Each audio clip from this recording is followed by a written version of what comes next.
মাওলায়া সাল্লি ওয়া সাল্লিম দাইমান আবাদান আলা হাবিবিকা খায়রি খালকি কুল্লিহিম।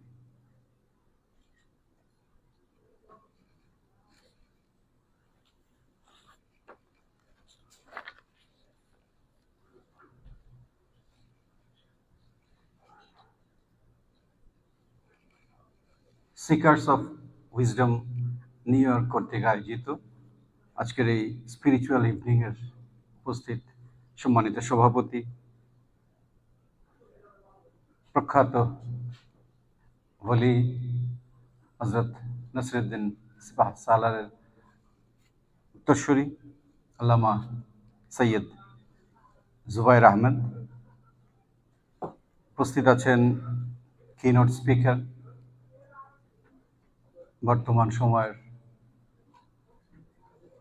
একজন অত্যন্ত গুরুত্বপূর্ণ দায়ী, আলেমে দ্বীন, শেখ ডক্টর সাইফুল আজম আল আজহারি মুনতাজিল্লাহুল আলী। উপস্থিত আছেন আহলে সুন্নাত ওয়াল জামাতের সদস্যবৃন্দ, বিভিন্ন তরিকতের সংগঠনের সদস্যবৃন্দ, Gausia committee, মেজবানুরি Gausia hoc committee, আরও আমি হয়তো সবাই প্রত্যেকটি সংগঠনের নাম আমার জানা নেই। সবাই উপস্থিত যারা আছেন এবং আশাকানে মুস্তাফা সাল্লাল্লাহু তাআলা আলাইহি ওয়াসাল্লাম আশাকানে বলি আসসালামু আলাইকুম ওয়া রাহমাতুল্লাহি ওয়া বারাকাতুহু। আলহামদুলিল্লাহ, আমি অত্যন্ত আনন্দিত বোধ করছি যে আল্লাহ রাব্বুল আলামিন আমাকে এই অনুষ্ঠানে, মাহফিলে হাজির হওয়ার তৌফিক দিয়েছেন। পরম করুণাময়ের দরবারে অগণিত শুকরিয়া আদায় করছি। আপনাদের সাথে সাক্ষাৎ হলো, কিছু রুহানি আলাপ হলো, আমার অন্তর সিক্ত হলো, হৃদ্য হলো।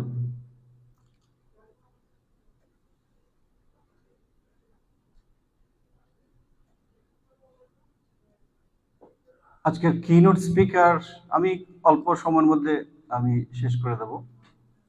আজকের কিনোট স্পিকার আমাদেরকে শুরুতে যে বিষয়টি বলেছেন যে আমরা কানেক্টেড হতে হবে, এটা একটা সেন্ট্রাল থিম আমরা বলতে পারি, যে কানেক্টেড হওয়া। এই কানেক্টেড হওয়া হচ্ছে জরুরি, আর ডিসকানেক্টেড হওয়াটা হচ্ছে আমাদের কশন পয়েন্ট।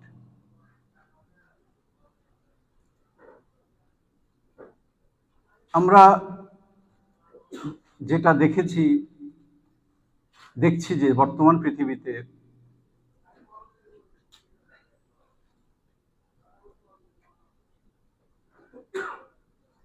মুসলিম উম্মার কথাই বলছি আমি, আমাদের যে কাজটি করার কথা সেটি আমরা করতে পারছি না, সামগ্রিকভাবে করতে পারছি না। যে দায়িত্ব পালন করার কথা সে দায়িত্ব উপযুক্তভাবে আমরা পালন করতে পারছি না। যেভাবে আমাদের উম্মাহ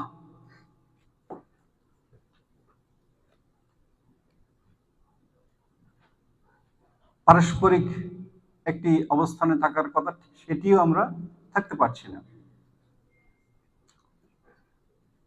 এবং আমাদের প্রতি অর্পিত যে দায়িত্ব, সে দায়িত্বগুলো আমরা আমরা একটা কালেকটিভ ফেলিয়ারের মধ্যে পড়ে গেছি। আমরা বিশ্বের একটা অবস্থার দিকে তাকালে আমরা এটি নিয়ে কেউ আশা করি এটি নিয়ে কেউ দ্বিমত পোষণ করবে না। আমি যদি এভাবেই বলি, এটি আমার নিজস্ব, পুরো কথাগুলোই আমার নিজস্ব, আল্লাহ রাব্বুল আলামিন আমাকে যে যতটুকু চিন্তা করার ক্ষমতা দিয়েছেন তার ভিত্তিতে আমি বলছি। এর মধ্যে ভুল ত্রুটি থাকবে, সেটি ক্ষমা করবেন আপনারা। আমাদের আমি ভাবি যে এটি এই ডিসকানেকশন থেকে হয়েছে কিনা। আর যদি ডিসকানেকশন থেকে এটি হয়, তাহলে এই ডিসকানেকশনের কশন পয়েন্টটা কি, আমরা কোথায় আমাদের এই ডিসকানেকশনটা কেন হচ্ছে, এটার কারণটা আমাদের খোঁজা দরকার। এই কারণটি যদি আমরা খুঁজে বা কারণগুলো যদি আমরা আইডেন্টিফাই করে, অর্থাৎ একটা রোগের তো প্রথমে ডায়াগনোসিস লাগবে, তারপর চিকিৎসা দিতে হবে। প্রেসক্রিপশন আমাদের আছে, আমাদের ফার্মেসিও আছে, সবগুলো ওষুধ থরে থরে সাজানো আছে, শুধু সঠিক ওষুধটা বেছে নেওয়ার প্রয়োজন।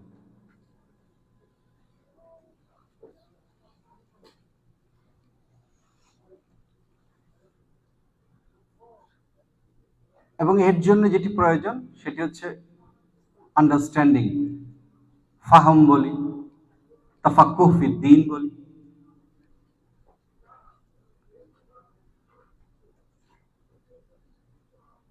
এই আন্ডারস্ট্যান্ডিং যদি সঠিক না হয়, অর্থাৎ ইসলামকে, আল্লাহর কালামকে, প্যারা রসুলের সুন্নাহকে আমরা যদি প্রপোর্শনেটলি কারেক্টলি আমরা যদি আমাদের চিন্তা চেতনায় ধারণ করতে না পারি, ইমপ্রপার ম্যানারে যদি আমাদের আন্ডারস্ট্যান্ডিং ডেভেলপ করে, তাহলে কিন্তু আমাদের এই পরিণতি হওয়ার কথা। সেখান থেকে আমি যেটা কনক্লুশন আমি ড্র করছি, যে আমার মনে হচ্ছে যে আমরা আসলে ইন এ প্রপার ম্যানার আমরা আন্ডারস্ট্যান্ড করতে পারছি কিনা। না হলে গত 500 বছর ধরে আমরা ক্রমাগত পিছিয়েছি কেন? আমাদের তো পৃথিবীকে অনেক কিছু দেওয়ার ছিল, অনেক কিছু দেওয়ার ছিল, আমরা কতটুকু দিতে পেরেছি, আর কতটুকু দেওয়া উচিত ছিল, তার এই ব্যালেন্স শিটটা যদি আমরা তৈরি করি, তাহলে কিন্তু আমরা দেখতে পাবো যে আসলে এখনো আমরা অথৈ সাগরে ভেসে বেড়াচ্ছি। কিন্তু এরকমটি হওয়ার কথা ছিল না। কেন হয়েছে এবং আমরা কি করছি? ইসলাম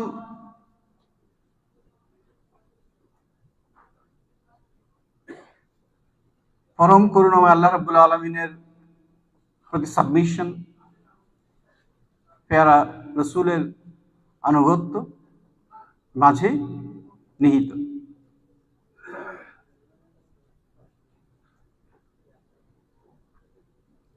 এখন এই ইসলামের রূপরেখাকে আমরা কিভাবে ধারণ করছি, এই সামগ্রিক ইসলামের এই বিশাল ক্যানভাসকে আমরা কিভাবে এই বিশাল ক্যানভাস থেকে আমরা কেমন করে এই রাজকোষ থেকে কিভাবে আমরা রত্নগুলোকে উদ্ধার করছি, কিভাবে সেটিকে সঠিকভাবে সাজিয়ে আমরা মালা গাঁথছি, এটির উপরেই কিন্তু আমাদের সফলতা নির্ভর করে। আমার কাছে যেটি মনে হয়েছে যে আমরা ইসলাম এর যে রুহানিয়ত এবং ইসলামের যে দুনিয়া যেভাবে গাইড করা হয়েছে, দুনিয়াকে ডিল করা এবং রুহানিয়তকে ডিল করা, এই দুটোর মধ্যে যে সামঞ্জস্য থাকার কথা, সেই সামঞ্জস্য আমরা বজায় রাখতে পারিনি। একটা ইমব্যালেন্স হয়ে গেছে, যে ইমব্যালেন্সের ফলে আমরা অনেকগুলো ন্যারেটিভের মধ্যে অভ্যস্ত হয়ে গেছি, যে ন্যারেটিভগুলোকে স্ক্রুটিনাইজ করা দরকার।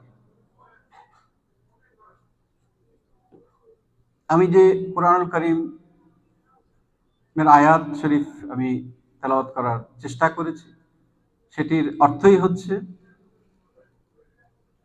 আল্লাহ রাব্বুল আলামিন বলছেন প্রিয় নবীকে, ওনার রোলটা এখানে বলছেন। এখানে একটা অনুবাদ আছে, সে অনুবাদটা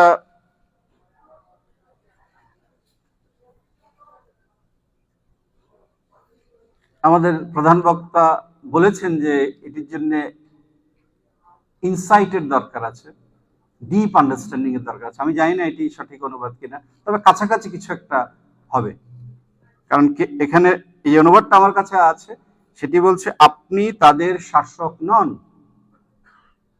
কোথাও কোথাও এটিকে দারোগা শব্দটি ব্যবহার করা হয়েছে।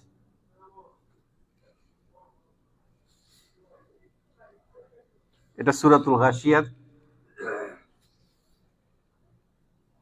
22 নম্বর আয়াত। তো নবী আপনি শাসক নন, তাহলে আপনি আপনার রোলটা কি? এই রোলের কথা আমি আজকে যে কথাগুলো বলছি এগুলো আমি আসলে পরশুদিন আমাদের বস্টনে একটা প্রোগ্রাম ছিল, সেই কথাগুলোই আসলে এক ধরনের রিপিট করছি।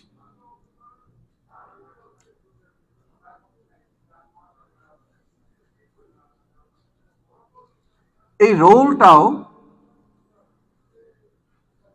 এটি কি দুনিয়াদারির জন্য, এটা কি রাজনীতিকে ম্যানেজ করার জন্য, এটি কি দুনিয়াদারিকে ম্যানেজ করার জন্য, নাকি আর কিছুর জন্য, নাকি আরো বড় কিছুর জন্য?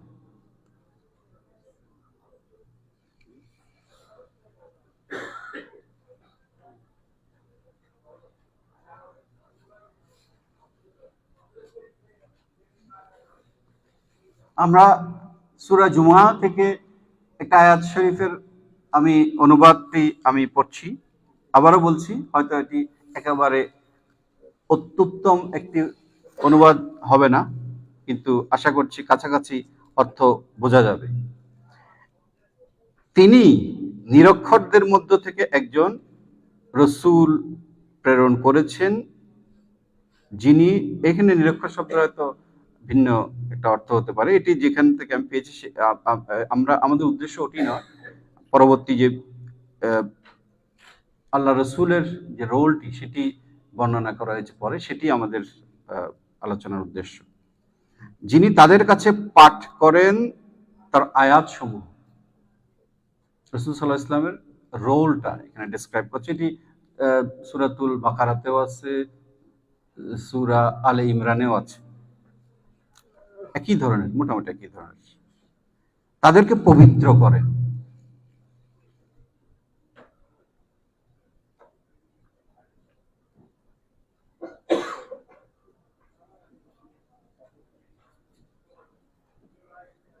ইউজাক্কিহিম, তাদেরকে পবিত্র করেন এবং শিক্ষা দেন কিতাব এবং হিকমত। এই যেগুলোর ব্যাপারে, এই বিষয়গুলো, তিনটি বিষয়ের ব্যাপারে বা চারটি বিষয়ের ব্যাপারে ইতিপূর্বে তারা ছিল ঘোর পথভ্রষ্টতায় লিপ্ত, অর্থাৎ এদিকে তারা সঠিকভাবে বুঝতে পারেনি।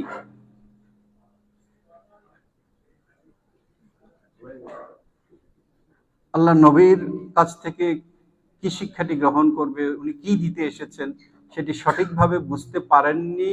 এই ঘোষণা দিয়ে আল্লাহ রাব্বুল আলামিন আমাদেরকে আল্লাহ রসুলের যে কর্মপরিধি সেটি বলছেন। এখানে এটা হচ্ছে পাঠ করেন তার আয়াত সমূহ, তাদেরকে পবিত্র করেন এবং শিক্ষা দেন কিতাব ও হিকমত। এখান থেকে আমরা বুঝতে পারছি যে আসলে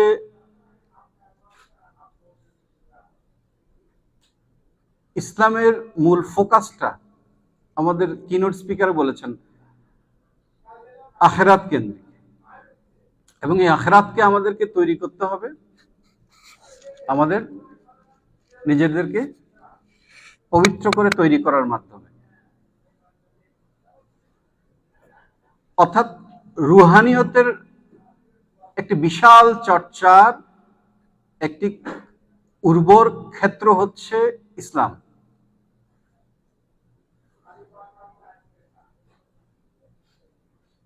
যে কারণে আজকে আমরা এই অনুষ্ঠানের নাম দেখতে পাচ্ছি স্পিরিচুয়াল ইভিনিং।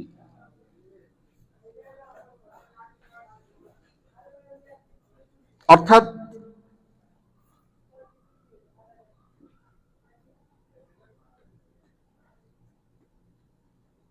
আল্লাহ রসুলের যে কর্মপরিধি সেটি ছিল, আমি যদি এভাবে বলি, less political and administrative, rather এটি মোর অফ এ স্পিরিচুয়াল।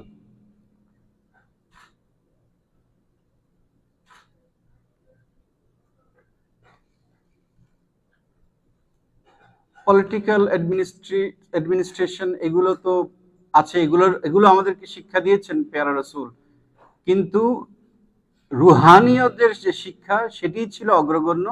ইসলামের ক্যানভাসে যদি আমরা বলি, এই যে পলিটিক্যাল অ্যাডমিনিস্ট্রেটিভ ইস্যুগুলো হচ্ছে একটা পার্শিয়াল ইস্যু, আর এর পুরো ক্যানভাসের প্রধানত জুড়ে আছে স্পিরিচুয়ালিটি, রুহানিয়ত।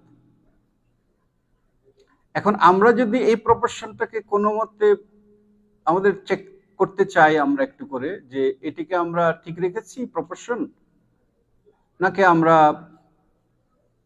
পাল্টে দিয়েছি এই প্রপোর্শনটাকে।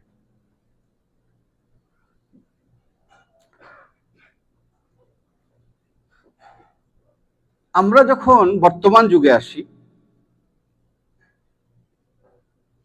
আমরা যে বলছিলাম যে কিছু ন্যারেটিভস খুব পপুলার হয়েছে আমাদের মাইন্ডসেট। আমরা তো কন্টিনিউয়াসলি আমরা ইনফরমেশন পাচ্ছি চারদিক থেকে, আমাদের এই যে পঞ্চেন্দ্রিয় ইনফরমেশন নিচ্ছে, নিয়ে আমাদের মেন্টাল মেকআপটা তৈরি হচ্ছে, এবং সে অনুযায়ী আমরা রিয়্যাক্ট করছি, অ্যাক্ট করছি, এবং এটা যখন কালেকটিভ ম্যানারে আসছে তখন আমাদের সোসাইটি সেইভাবেই মুভ করছে। এখন এই মুভ করার ডিরেকশনটা কেমন? আমি দেখেছি আমি দেখেছি যে কিছু জায়গায় কিছু কথা বলা হয়েছে, কোরআন একটি সংবিধান। আমার কাছে মনে হয়েছে আসলে এইগুলো আমি জানি না, এটা হয়তো ট্রুথ হতে পারে, অথবা পার্শিয়াল ট্রুথ হতে পারে, অথবা এটা হয়তো স্ক্রুটিনি করা দরকার আমাদের। কেন বলছি? সংবিধান আমরা জানি পরিবর্তনশীল, সংবিধান একটা দুনিয়াবি পরিচালনা সচরাচর যেভাবে আমরা দেখি। আর যখন আমি সংবিধান বলছি, এটিকে এক ধরনের ম্যাটেরিয়ালিস্টিক একটি জায়গায় নিয়ে আসছি, এটা কোনোটেশন যেটা বলে, এবং আমরা এর যে স্পিরিচুয়াল যে এমফাসিস, ইনসাইটফুল এডুকেশন প্রসেসের যে এমফাসিস, এটিকে আমরা মিস করছি। কাজেই এই ধরনের শব্দবন্ধের ব্যবহার কোরআনের যে মাহাত্ম্য সেটিকে বিলিটল করছে কিনা, এটা আমাদের প্রপোর্শনটাকে নষ্ট করছে কিনা, এটা আমার কাছে মনে হয়েছে ভেবে দেখা দরকার। আমরা অনেক সময় শুনি রাষ্ট্রের আইন আর আল্লাহর আইনকে মুখোমুখি দাঁড় করানো হয়, যে রাষ্ট্রের আইন এটি বাতিল করতে হবে, এগুলো চলবে না, আল্লাহর আইন কায়েম করতে হবে। অথচ আমরা জানি এখান থেকে বড় একটি ভুল মেসেজ, আমাদের ইনফরমেশন আমাদের কাছে যায়, আমাদের মেন্টাল মেকআপ তৈরি করে। অথচ যে আইন, ফুকাহায়ে কেরাম তো আইনই তৈরি করেছেন, তারাও মানুষই, কিন্তু যে আইন কুরআন এবং সুন্নাহর সাথে সাংঘর্ষিক নয়, বিরোধী নয়, সেটি আল্লাহর আইনের সাথে, যেটাকে পলিটিক্যালি বলা হচ্ছে আল্লাহর আইন, সেই আইনের সাথে সাংঘর্ষিক নয়, কিন্তু এটিকে সাংঘর্ষিকভাবে দেখিয়ে আমাদেরকে, আমার কাছে মনে হয়েছে এই যে প্রপোর্শন যেটি আছে, এই প্রপোর্শনকে ইমব্যালেন্স করা হয়। ইসলাম কোন ইম্পেরিয়ালিস্ট রিলিজিয়ন নয়। ইসলামের যে এক্সপানশন আমরা দেখি ওটা ছিল ওই সময়ের একটি রাজনৈতিক একটি কালচার, আমি যদি এভাবে বলি। কিন্তু ইসলামের মূল যে স্ট্যান্ড, মূল যে স্পিরিট, সেটা হচ্ছে ভূমির উপরে জয় নয়, মানুষের মনকে জয় করার একটি সংগ্রাম।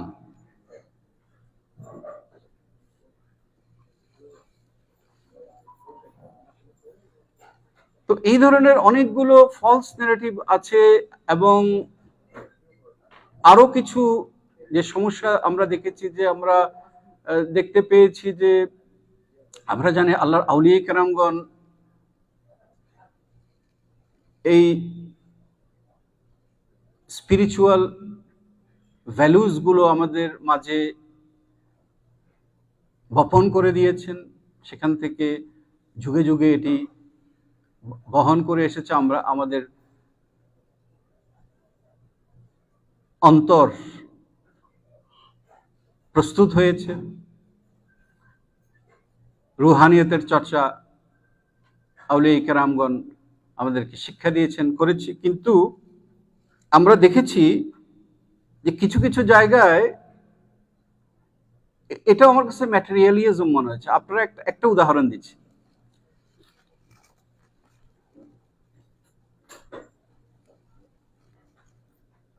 আমি আমি অন্তত দেখেছি, আপনারা নিশ্চয়ই দেখেছেন যে চট্টগ্রামে সেটি অনেক বেশি, অন্য জায়গায় হয়তো আছে, বাবরি চুলের কোনো মানুষকে দেখলেই বাবরি চুলের নামটি বলা তো ভান্ডারি চুল।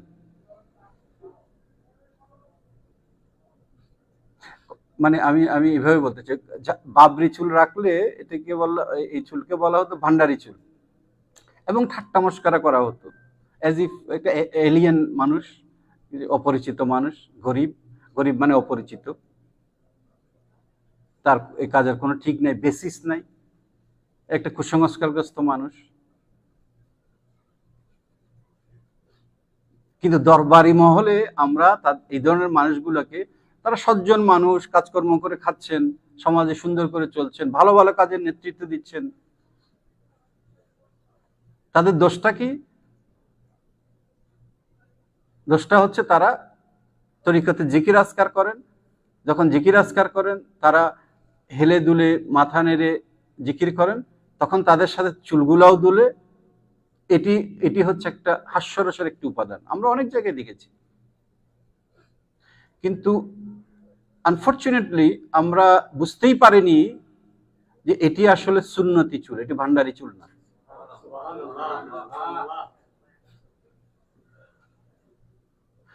এটিকে যখন আমি ঠাট্টা মস্করা করছি, তখন কিন্তু আমরা প্রিয় নবীর সুন্নাহকে ঠাট্টা মস্করা করছি, নাউজুবিল্লাহ। পপুলার মিস্টেকস গুলোর কথা বলছে, গলত মশহুর, অর্থাৎ আমাদের কনসেপ্টটা অন্যরকম হয়ে গেছে, ওই প্রপোর্শনটা চেঞ্জ হয়ে গেছে।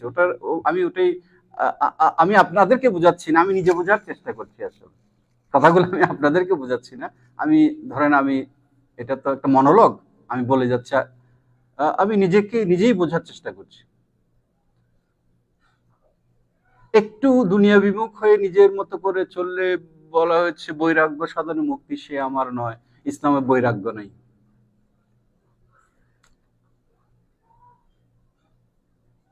হ্যাঁ, ইসলাম দুনিয়াকে সাজানোর দায়িত্ব দিয়েছে আমাদেরকে, পরিবারের দায়িত্ব পালন করার নির্দেশ দিয়েছে, এগুলো সব দায়িত্ব পালন করা। কিন্তু বিশেষ অবস্থায় বিশেষ মানুষের জন্য যখন ফিতনা ফাসাদে নিমজ্জিত হয়ে যাবে, তার এই হুকুমও তার জন্য আছে। সহিহ হাদিস শরীফে এটি আছে যে সে যদি দুনিয়া, তখন এই অবস্থায় কঠিন পরীক্ষার সময়, ফিতনা ফাসাদের সময়, সে দুনিয়া লোক সংস্রবে থাকার চাইতে পাহাড়ে জঙ্গলে চলে যাওয়াটা তার জন্য শ্রেয়। আমি রেফারেন্স দিচ্ছি না, এই রেফারেন্স গুলা খুব সহজেই পাওয়া যায়।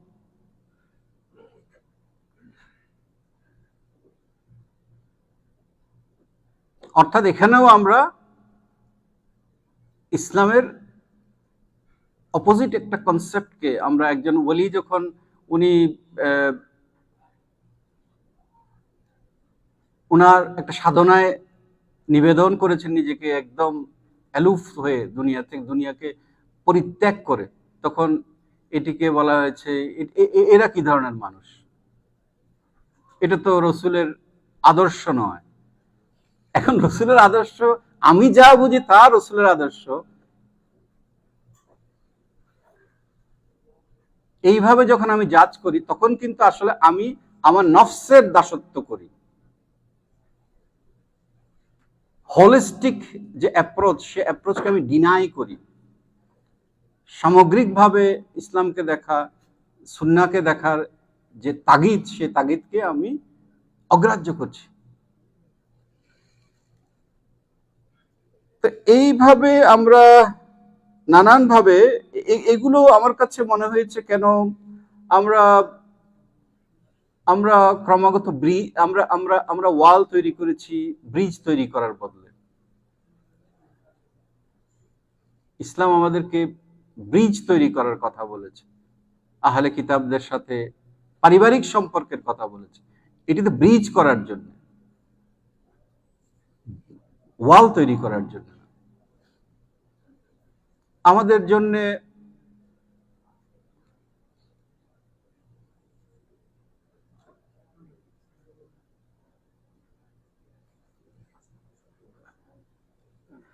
আমরা জানি যে মুসলিমদের হাতে অমুসলিমদের উপাসনালয় নিরাপদ। এটি হচ্ছে ইসলামের উসুল। এটি নিয়ে কোনো কেউ বিতর্ক করে না। কিন্তু আমি দেখেছি যে সম্ভবত সুলতান মাহমুদ গজনবী, উনি 17 বার সোমনাথ মন্দির আক্রমণ করেছেন। এটি ছিল ওনার একটা পলিটিক্যাল ডিসিশন, পলিটিক্যাল মিস্টেক। এটি কোনো ইসলামিক কোনো Islamic an action or a move based on Islamic principal ছিল না। এটা ওনার পার্সোনাল একটা অ্যাডভেঞ্চার ছিল, এবং যেহেতু এটা ইসলামের উসুলের সাথে যাচ্ছে না, আমরা এটাকে ওন করতে পারি না। কিন্তু আমি অনেক সময় দেখেছি এই জিনিসটা অনেক বিজ্ঞ মানুষকেও আমি বোঝাতে ব্যর্থ হয়েছে। এগুলোর কারণটা মনে হয়েছে ওই যে আমরা যে দুনিয়াদারি বলেন, বা আমি যদি এটাকে আরেকটু ফর্মালাইজ করি, পলিটিক্স আমাদেরকে না, হ্যাঁ, আমাদের মনকে গ্রাস করেছে। আমরা ইসলামের উপরে আমরা পলিটিক্সকে আমরা জায়গা দিয়ে দিচ্ছি, সিয়াসতকে। ইসলামকে আমরা একটা পলিটিক্যাল রিলিজিয়ন বানিয়ে ফেলছি কিনা দেখা দরকার। পেয়ারা রসুল, যিনি একজন স্পিরিচুয়াল লিডার, ওনাকে একজন পলিটিক্যাল লিডার হিসাবে নামিয়ে আনছি কিনা। কোরআনকে একটা স্পিরিচুয়াল বুক সেটিকে আমরা একটা পলিটিক্যাল বুক বানিয়ে ফেলছি কিনা, এগুলো আমাদের একটু চেক করে দেখা দরকার। এবং এইগুলোর কারণে আমাদের আসলে মূল আন্ডারস্ট্যান্ডিংটা, ভুল বার্তাগুলো আমাদের ভেতরে যাচ্ছে কিনা, এবং এই ভুল বার্তার কারণে আমাদের ভুল মানসিকতা তৈরি হচ্ছে কিনা, এবং এই ভুল মানসিকতা আমাদেরকে ভুল জায়গায় পৌঁছে দিচ্ছে কিনা, যার ফলে আমরা আমাদের দায়িত্ব পালন করতে ব্যর্থ হয়ে যাচ্ছি, এটি আমাদেরকে একটু চেক করা দরকার। ডিসকানেক্ট করে দিচ্ছে কিনা আমাদেরকে। কারণ আমি যখন ইসলামকে একটা পলিটিক্যাল 24 ঘন্টা এটাকে একটা পলিটিক্যাল মুভমেন্ট হিসেবে আমি দেখতে শিখে যাব, তখন পলিটিক্যাল চিন্তা ভাবনাগুলোই আমাকে কাজ করবে। আমি পলিটিক্সের নিজস্ব একটা চরিত্র আছে, সেই চরিত্র কাজ করা শুরু করবে। ইসলামের যে প্রিস্টিন পিওর বিউটি, সিম্পলিসিটি, এটাকে ওই পলিটিক্সের যে নিজস্ব যে ক্যারেক্টার, ওটা গ্রাস করে নেবে, এবং ওই বিউটি, সিম্পলিসিটি, প্রিস্টিন যে সিম্পলিসিটি, বিউটি, ওটাকে ধ্বংস করে দেবে। এটাকে একটা মেকানিক্যাল একটা অবস্থায় নিয়ে চলে যাবে। তো এগুলো আমার কাছে মনে হয়েছে এবং এগুলোর ফলে কি হবে, আমরা একটা একটা একটা একটা একটা একটা লাইট হাউস আমরা ধ্বংস করে দেব। আমরা দেখতে পাচ্ছি এগুলোর আলামত। আমি জানি না, আমি আমি শুধু আমি আমি ভুল বুঝবেন না, মানে মানুষের জীবনে পলিটিক্সের দরকার নাই, কোনো মুসলিম পলিটিক্স করবে না, বিষয়টা আমি এটা বলছি না। কিন্তু অ্যাডমিনিস্ট্রেশন, একজন জাজ, উনি একটা ভোট দিতে পারেন, কিন্তু উনি একটি দলের সদস্য হতে পারেন না। একজন আর্মি জেনারেল ভোট দিতে পারেন, কিন্তু উনি একটা রাজনৈতিক দলের সদস্য হতে পারেন না। তাহলে এখন এই যে লাইন অফ ডিমার্কেশন, আমরা আসলে রিলিজিয়ন অ্যান্ড পলিটিক্সের মধ্যে, ইসলাম এবং রাজনীতির মধ্যে যে একটা মুসলিমের তো অবশ্যই একটা রাজনীতি থাকবে, ইসলামের নীতি নৈতিকতার আলোকে সে তার রাজনীতিকে তৈরি করবে, অ্যাবসলিউটলি ফাইন, বিউটিফুল। কিন্তু আমরা এই ইসলাম এবং রাজনীতির মধ্যে যে একটি লাইন অফ ডিমার্কেশনও আছে, এটিকে আমরা রেখেছি না এটিকে আমরা বিলীন করে দিয়েছি, এটিও আমাদের ভেবে দেখা দরকার। এটি যখন হবে তখন আমরা লাইট হাউসগুলোকে ধ্বংস করে ফেলবো। প্রমাণ হচ্ছে আমরা আল্লাহর আউলিয়া কেরামের মাজারগুলোকে নিশ্চিহ্ন করার জন্য যত রকমের ন্যারেটিভ তৈরি করা দরকার সব করেছি, যত রকম ইনফরমেশন ওয়ার্ড দরকার সব করছি। ডিসইনফরমেশন, মিসইনফরমেশন দিয়ে আমরা আউলিয়া কেরামের মাজারগুলোকে স্টিগমাটাইজ করছি। এগুলো কুসংস্কারের কেন্দ্র, এগুলো কোনো ভালো কাজে নাই। এখন এইভাবে বলে এগুলোকে যখন আমরা বিষিয়ে তুলছি মানুষের মনকে, তখন মাজার ভাঙার উৎসবে মেতে উঠবে। মাজার যখন নিশ্চিহ্ন হয়ে যাবে তখন সেই ওলির স্মরণ নিশ্চিহ্ন হয়ে যাবে, সেই ওলির আদর্শ শিক্ষা নিশ্চিহ্ন হয়ে যাবে। তাহলে আমরা পৌঁছাবো কোথায়?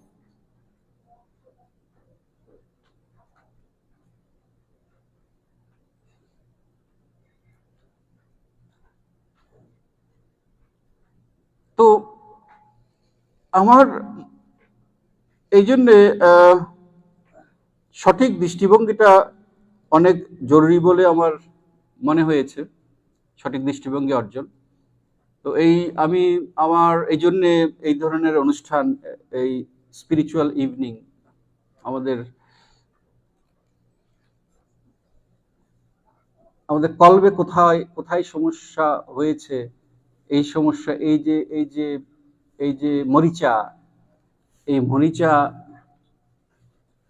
দূর করার জন্যে আমাদের যে প্রক্রিয়ায় যাওয়া দরকার, যেটিকে আমরা তরিকা বলি, আল্লাহর আউলিয়া কেরামের আদর্শ বলি, স্পিরিচুয়ালিটি বলি, তাসাউফ বলি, এই বিষয়গুলোকে আমাদের, আমি মনে করি, খেয়াল করা দরকার, জোর দেওয়া দরকার, আমাদের নবপ্রজন্মের সামনে তুলে ধরা দরকার বেশি করে। না হলে তারা, ওই যে বললাম, লাইট হাউস যখন আপনি ভেঙে ফেলবেন, অন্ধকার হয়ে যাবেন, বন্দরের ঠিকানা আপনি আর খুঁজে পাবেন না, আমাদের পরবর্তী প্রজন্ম খুঁজে পাবে না। আমি আশা করি এই ধরনের অনুষ্ঠানের মাধ্যমে আমরা ভবিষ্যতে আরো, এই যে আমাদের কিনোট স্পিকার যে আমাদের যে নসিহত করেছেন, যে গুরুত্বপূর্ণ কোরআনের যে পবিত্র বাণী থেকে যে গূঢ়ার্থ, অন্তর্নিহিত অর্থ আমাদের সামনে উপস্থাপন করেছেন, এগুলো আমাদের পরবর্তী প্রজন্ম যাতে জানতে পারে। বিশেষ করে আউলিয়া কেরামগণ কিভাবে তারা প্রবলেম সলভ করেছেন, ক্রাইসিস ডিল করেছেন, ম্যানেজ করেছেন, কনফ্লিক্ট রিজলভ করেছেন, এইগুলোর দিকে যাতে তাদেরকে আমরা ইনফরমেশন গুলো পৌঁছে দিতে পারি আরো বেশি করে, যাতে তারা আরো বেশি কন্ট্রিবিউট করতে পারে, আরো বেশি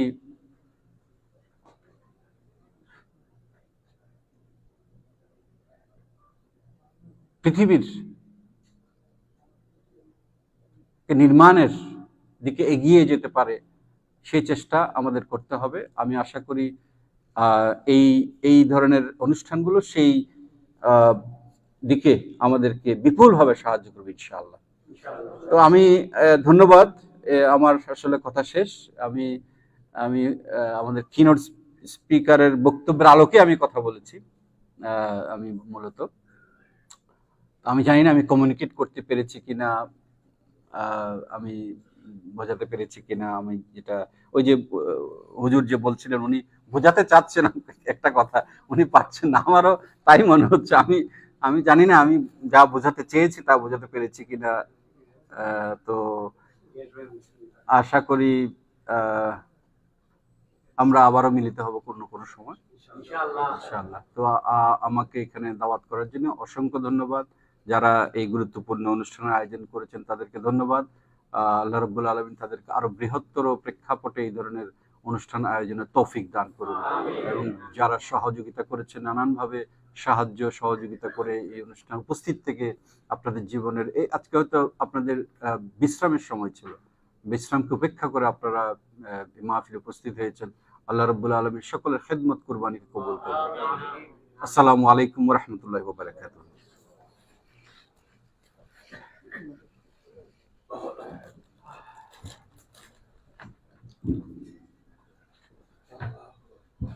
আমি এখন আমাদের আল্লামা সাইফুল হাসান বাবার হাজির সাহেবকে অনুরোধ করবো মিলাদ ক্যাম্প করার জন্য। অনেক রাত হয়ে যাচ্ছে, ইনশাআল্লাহ এরপর আমরা ডিনার ব্যবস্থা আছে, সবাই তারপর খেয়ে যাবো।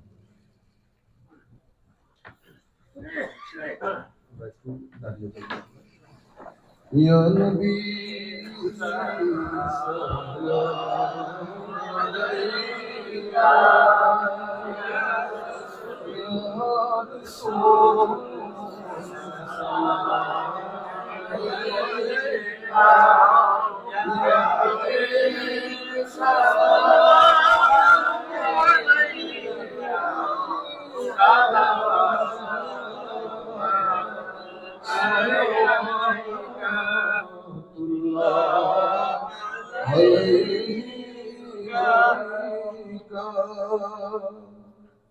সাধ্য যেতে মদিনা,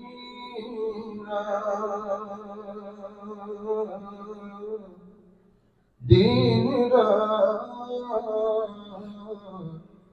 এই তো ভাবনা, দেখা দে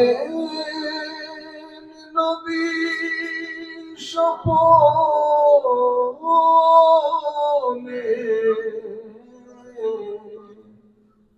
ইয়া রাসূলুল্লাহ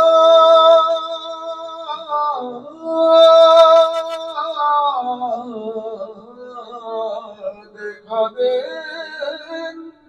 নবী স্বপনে,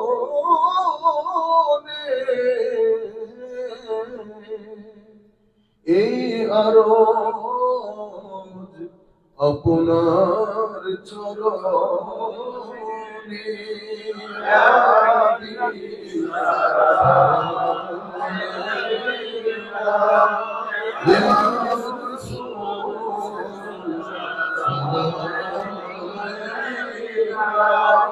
ইয়া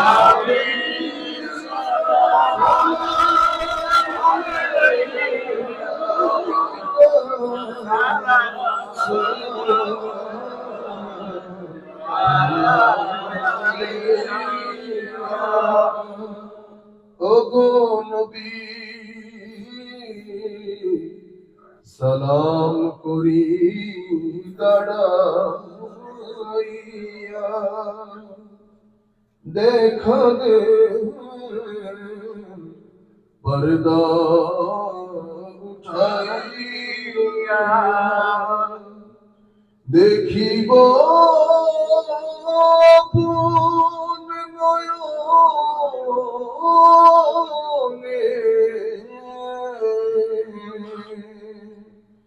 ইয়া রাসূলুল্লাহ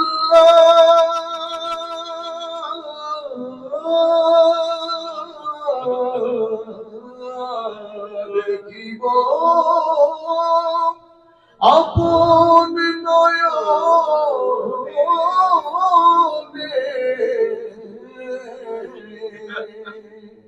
এই আরজ আপনার চরণে ইয়া নবী সালাম আলাইকা ইয়া রাসূল সালাম আলাইকা ইয়া হাবিব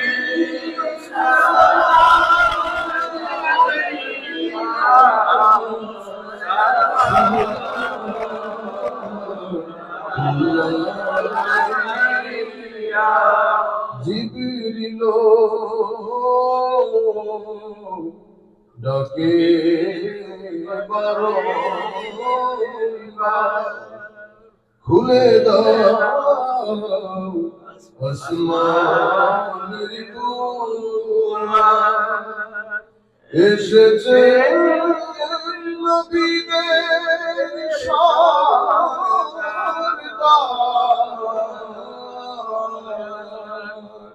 এসেছে নবীদের সরদার করিতে মওলার দিদার ইয়া নবী সালাম আলাইকা ইয়া রাসূল সালাম আলাইকা ইয়া হাবিব সালাম আলাইকা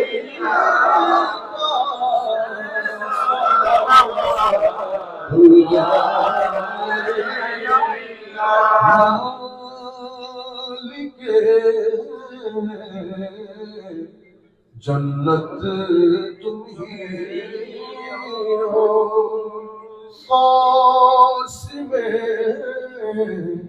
नेमते तुम्ही हो साक़िए कौसर तुम्ही हो साक़िए कौसर तुम्ही हो शाफिर मशर तुम्ही हो या नबी सलाम अलैका या रसूल सलाम अलैका या हबीब सलाम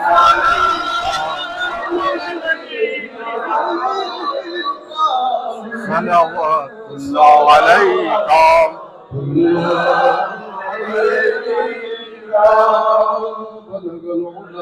بكماله كشف الدجى بجماله حسنت جميع خصاله صلوا عليه وآله